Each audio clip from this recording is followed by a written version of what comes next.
Welcome, our series continue with Sodom and Gomorrah. Ek dink op die ouene, ja, wat die aanklag is, op die ouene dink ek vir die kerk. In Sodom, en het gaan oor gasvryheid, en vir jou plek gee, maar jy moet jou plek ken, en dis wat die Sodomiete begin doen het, hulle het gesê, julle is hier so, ons sal jy op julle plek sit, en jy moet julle plek ken, en die kerk kom, en hy sê dit vir die gays vandag.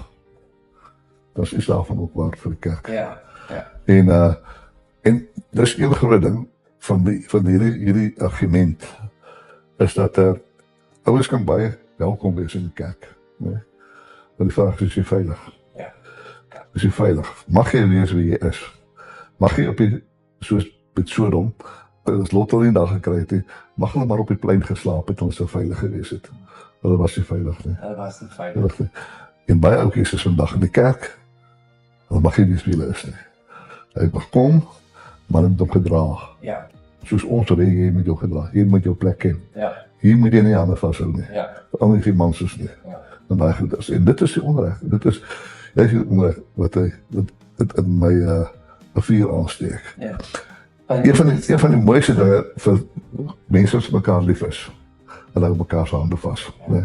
Wel, vir my sal dit die grootste vreugde is as mense op hierdie punt kan kom, as mense in die mall loop, twee mans, hulle hou mekaar se hande vas, en mense kan maar net sien, die ouers is vir mekaar lief. Ja. Want in die kerk is dit tog so lekker om, as jy bid, hande vas te hou. En al die strijdmense doen dit. Die vrou lê met haar kop op die man se skouer.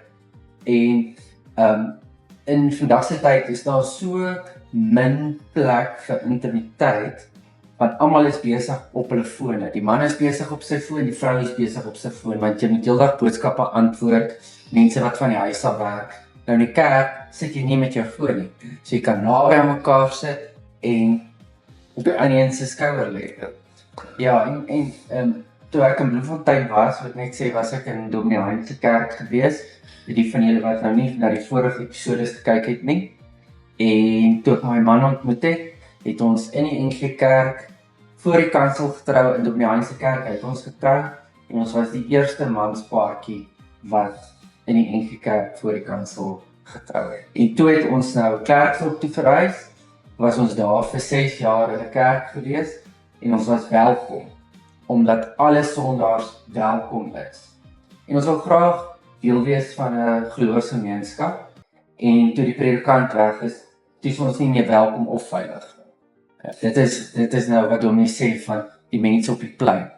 Hulle was nie veilig gewees daar.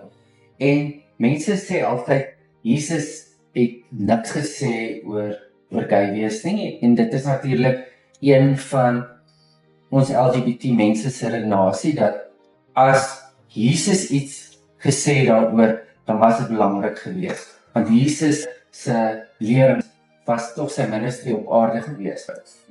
Jesus praat van die mense van Sodom, waar hy sê dat jy moet gasvry wees, want terwyl mense gasvry is, het hulle al engele gehuisves sonder dat hulle dit weet, en as jy nie gasvry is nie, sal die straf jou erger wees as die van Sodom.